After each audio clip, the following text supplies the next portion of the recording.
Another extremely important mechanism of action is the reduction in plasma concentrations of the oncometabolite 2-hydroxyglutarate. What we see is with aspirin is an epigenetic regulation of 2-hydroxyglutarate, and this presents as reduced plasma concentrations of the oncometabolite. I will allow this simple video to explain what it is and why epigenetic regulation of 2-hydroxyglutarate with aspirin is such an important action.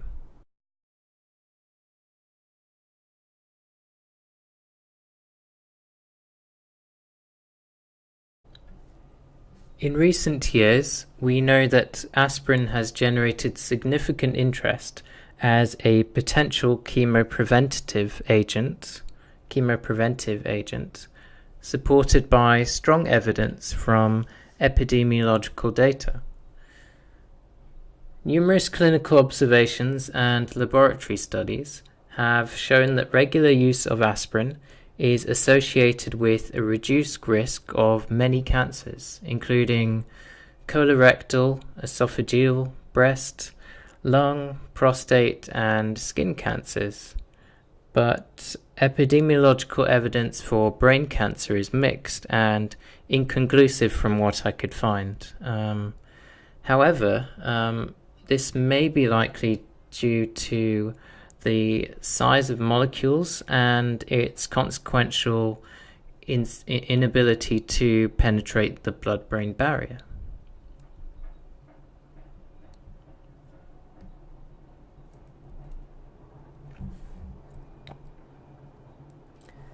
Let's have a think about proposed therapeutic doses in an attempt to hypothesize what may be beneficial for brain cancer management, given the sparse data on this in particular due to changes we encounter in this area.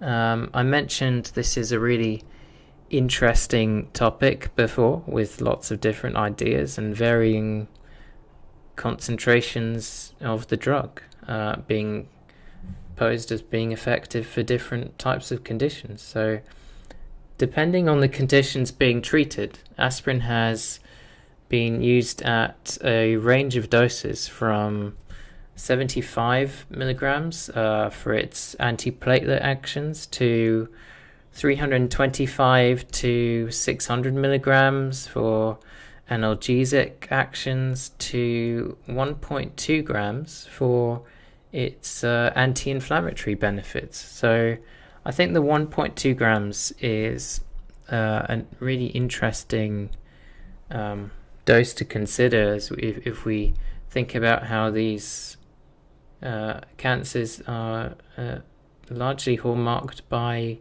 inflammation. So you would get the best bang for your buck, as they say, potentially with these upper limits. I believe it is important to establish therapeutic plasma concentrations of the drug for the specific cancer type. That's my belief. I would be inclined to use this 1.2 grams for brain cancer management if my tumor came back, but I possibly wouldn't do it through normal aspirin, certainly in tablet form, as I will explain later.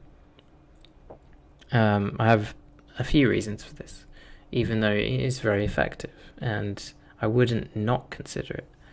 For prevention, I may be able to get away with lower doses over a period of time, but that hasn't been established in literature, even though it makes sense and works very well for other cancers. Many studies focus on colorectal cancer, so I saw most of the evidence when I was doing my research into its benefits for colorectal cancer, interestingly. And studies have shown that doses ranging from 81 to 325 milligrams, so quite a range of doses there, taken over prolonged periods of time, which is a recurring theme. The time seems to make a difference as well, a big difference. So this those dosages over the prolonged periods of time showed decreases in the incidence and mortality, so this is the range, associated with colorectal cancer, and several studies showed that correlation there, and several studies using colon cancer cells and tumor models have demonstrated that aspirin can prevent cell growth and induce apoptosis, which is programmed cell death. So it kind of self-destructs. These cancer cells just self-destruct. We also see this consistently in brain cancer from results of in vitro research. So this is really interesting. I became inspired to believe that an adapted method may be suitable for brain cancer management through theories that I have based on my research. I shall explain what this involves after detailing new findings that just came out recently on liquid aspirin. As I explained, my enthusiasm for this approach has increased, and it peaked recently when new research conclusions came out just over a month ago on liquid aspirin for the treatment of glioma. This is a huge breakthrough and could change the way we treat the disease for years to come, which is welcome because brain cancer research is lagging behind so many other cancers. Early tests on this, there's a few benefits here listed, but early tests showed that liquid aspirin is 10 times more effective than any existing chemotherapy at killing brain cancer cells. So this is pretty hugely significant. It's a very potent treatment, and in liquid form it has significant benefits. As you can see, the claims are very impressive. It's shelf stable, has less undesirable effects, so it can be tolerated at therapeutic doses, and it's completely soluble, so the molecules can pass through without being degraded, so you can get more of it to the brain. And most importantly, it's produced very encouraging responses in the worst type of brain tumor imaginable. All three ingredients used in the solution are already approved and safe, so they won't have to go through many years of all this testing. And the results of this research is so promising already that the first human trials are set to begin within 2 to 3 years, which is huge. This is the first truly liquid, soluble form of aspirin the world has ever seen. So it's, as I say, it's pretty huge news. And clearly, this appears to be able to cross the blood-brain barrier at therapeutic doses without any undesirable side effects or toxicity to healthy cells. When I delved deeper into the research, I couldn't help but be impressed by this small pharmaceutical company. Innovate Pharmaceuticals. They spent 5 years with another company called Croda International PLC, perfecting this novel formulation to try and get molecules small enough in a soluble form to pass through the blood-brain barrier, targeting these malignant cells. The aspirin had been formulated with 2 additional ingredients in this soluble form. This was to be the world's first shelf-stable liquid aspirin solution, as I have mentioned, and has been described as a miracle, game changer, breakthrough, all the things you normally hear about with just about every week in the kind of cancer world. Usually there's one of these breakthroughs and game changers that comes about just about every week, and it's vastly overhyped normally, but I strongly believe in the huge potential of this one. I don't think it's been overhyped at all. I think it's actually been underhyped, and haven't heard enough about it in the news. And it has huge potential. And all of the things that I've already mentioned about aspirin just show that if we get a liquid form to the brain, that's a huge benefit for improving other treatments, toxic or not, whatever you want to try. But I think there's ways of doing it with non-toxic compounds, which can improve drug delivery, and aspirin itself can kill cancer cells. So, as I say, I do agree it's a huge breakthrough. And more about the company. This relatively new, it's a relatively new 3-man startup company, which aims to repurpose existing off-label drugs, manipulate their chemistry, and this is in order to provide even safer, more efficacious, and more convenient formulations for these specific anti-cancer purposes.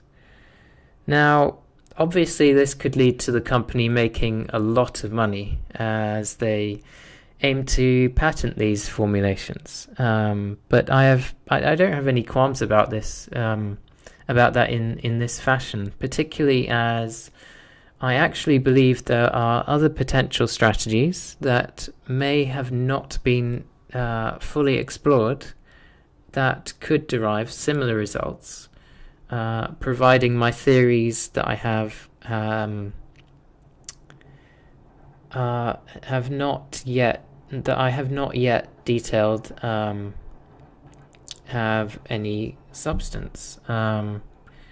So I have a number of ideas about how you could replicate similar results, but they're just ideas, of course.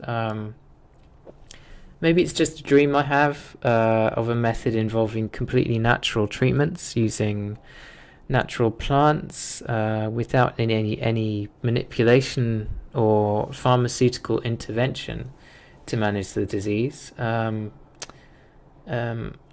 do have a lot of faith in this company, but I also have faith in my ability to question and to scrutinize natural methods and chemistry experiments outside of the lab setting.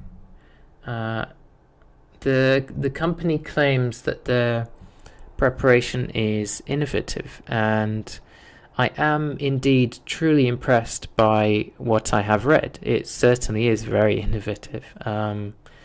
Interpreting the data is not always easy, as I do like to dissect these stories and pull apart every little minute detail to be thoroughly investigated in an attempt to falsify it before I can validate any potentially biased findings, but I can't find any here, and it seems pretty concrete, pretty solid. So I am very excited about how this pans out, seeing the future of this drug and the clinical trials that would be proposed for the next within 2 to 3 years. So look forward to those updates. Just to summarize, the main claims that are made here with the liquid aspirin are that Innovate's liquid aspirin enables faster and more complete absorption, resulting in potentially drastic reductions in gastric side effects, the latter being the chief disadvantage of existing preparations of aspirin. The product's shelf stability and durability improves ease and convenience of use. And this is a really, really important point. So if we want to get it to the levels in the brain that are therapeutic for brain cancer management, we need to manage the side effects. So this is a huge plus. And yeah, it's a huge plus. Can't say any more than that. They found that other versions of so-called aspirin are generally unstable suspensions containing particulate matter, and this is what causes the gastric irritation. So those side effects are caused by the particulate matter, which are not present in this version. So you could have no side effects at all with this drug, which is virtually unheard of for most drugs. So there may be some slight side effects, but they would be negligible, I guess. They go on to underline that fact, stating unequivocally that Innovate's product is a true solution devoid of any particulate matter, which is known to cause gastric irritation. So this side effect may not be present at all in that case. So yeah, this is really good and really encouraging for the future. As I say, it is stated that this product will be fast-tracked and we may see clinical trials within 2 to 3 years, which is very quick for that process. It can take up to 20 years to get into clinical trials. So 2 to 3 years is really quick. And doctors have given their opinion on all this. Doctors believe it could act as a so-called magic bullet, transporting chemotherapy drugs, which are delivered into the bloodstream directly to the tumor for the first time. Now, this statement got me curious as to how you could combine aspirin with other non-toxic drugs to improve the situation. And perhaps high-dose docosahexaenoic acid, which is an anti-inflammatory omega-3 fatty acid, exogenous ketones, and caffeine, which improves metabolism of drugs. These could all potentially work synergistically with aspirin to complement ketogenesis with the exogenous ketones, shift deregulated lipid homeostasis back into a balance typical of normal healthy brain tissue with the addition of docosahexaenoic acid. And you can also exploit changes in IDH expression through epigenetic changes of 2-hydroxyglutarate, as we saw earlier in the video. And the change of expression of 2-hydroxyglutarate is really important for brain tumor patients who have been told or discover themselves that they either have the IDH1 mutation present or they are IDH wild type. And that's quite a complicated thing for patients to understand, but it affects how you respond to treatment. So, it's a survival marker as well. So, it's a prognostic factor. So knowing your IDH status as a brain cancer patient is huge, and taking aspirin would be one way to improve your survival in that case, if it works as it should, which is really, really cool. And one of the reservations I have for using these chemotherapeutic agents rather than other agents that maybe, rather than first using, I should say, these chemotherapeutic agents primarily, rather than using those with the aspirin, is because the blood-brain barrier has, of course, been the major hurdle that has stopped cancer drugs being effective at all. And chemotherapy is rarely effective because the drug, even if delivered into the blood supply via drip, cannot properly reach the tumor, as we have discovered earlier with drug delivery to the brain. The brain cells are separated from the blood supply via the blood-brain barrier, as I mentioned. It's a membrane which divides blood cells from cerebral fluid, as we saw earlier. I think it's a shame that we always have to integrate these treatments with the standard of care, particularly when aspirin is often promoted by researchers as being chemopreventative. As I have already noted, we had that nice little graphic earlier with the different cancers. And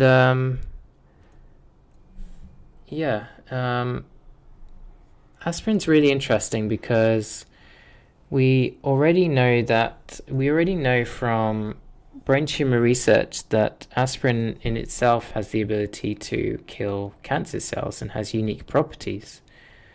The rationale for adding the ineffective cancer drugs is that if they add these drugs to the solution, which they have already started testing, they expect the power of the treatment to be to substantially improve. So they expect these drugs which haven't been working to suddenly start working as they have improved delivery to the brain. But I always think about, well, what's happening to the healthy cells in the brain? It's toxic to all of them. It's still toxic to all of them. So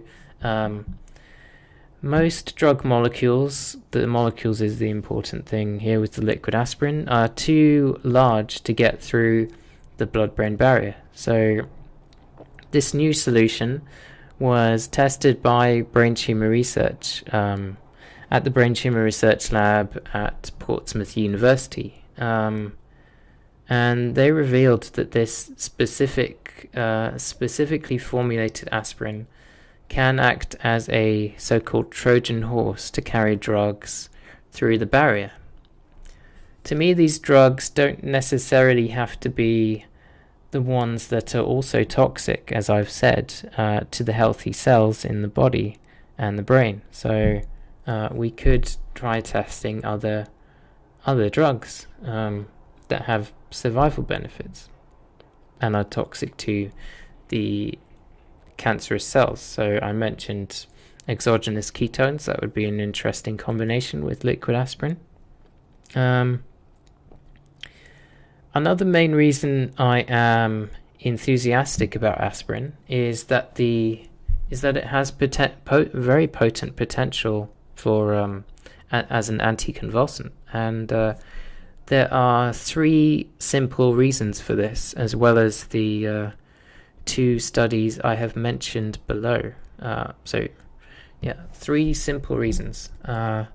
Firstly, there is unresolved inflammation in the brain as a common feature in epilepsy, and this is primarily characterized by elevated pro-inflammatory mediators, which can be acted upon by aspirin. Blocking excessive inflammatory processes in the brain increases seizure threshold and reduces the likelihood of recurrent seizures. So you can block these inflammatory processes with aspirin and other non-steroidal anti-inflammatory drugs, and you can increase seizure threshold. So it could be potentially highly beneficial. And lastly, it is often concluded from the extensive research that I have read that anti-inflammatory therapeutics do represent a complementary strategy to the current symptomatic treatments. So this is proposing that you could add it to the standard treatment for epilepsy. And it would be interesting to see how that works in drug-resistant epilepsy, so drug-resistant for the standard anti-epileptic drugs. That's my opinion anyway.